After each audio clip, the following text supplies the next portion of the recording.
कमरेच्या दुखण्याची कारणे आपण समजून घेऊ.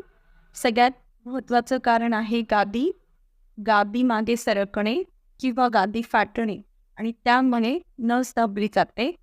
पेशंटमध्ये सिव्हिअर बॅक पेन म्हणजे कमरेचे दुखणे निर्माण होते आणि कधी-कधी पायांमध्ये मुंग्या येणे, सूज पडणे असा त्राससुद्धा पेशंटला सुरू होतो.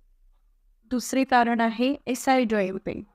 हे कारण फिमेल्समध्ये जास्त कॉमनली बघायला मिळतं. कधी-कधी स्ट्रेसफुल नॉर्मल डिलिव्हरीमुळे चिवटा वावलेल्या डिलिव्हरीमुळे सुद्धा एस-आय जॉइंटवरती लोड येतो आणि फिमेल्समध्ये हे कारण आपल्याला बघायला मिळतं.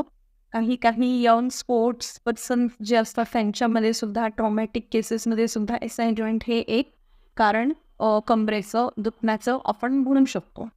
तिसरं कारण आहे माकड हाडाचं दुखणं, जे पेशंटना खाली फरशीवर, जमिनीवर बसल्यानंतर कडक सरफेसवर बसले की हे बोन टेकून इथे इरिटेशन निर्माण होतात आणि पेशंटला कमरेच्या दुखण्यांमध्ये एक हे सुद्धा कारण आपण समजू शकतो.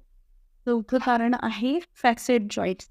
फॅसेट जॉईंट्सवरती जे आपले पॅरास्पायनल मसल्स स्नायू अटॅच आहे, तर जेव्हा ते स्नायूंना टाईट फील येतो, तेव्हा ते फॅसेट जॉईंटला सुद्धा लोड क्रिएट करतात आणि त्यामुळे फॅसेट जॉईंटसुद्धा कमरेच्या दुखण्यामध्ये एक महत्त्वाचं कारण आहे.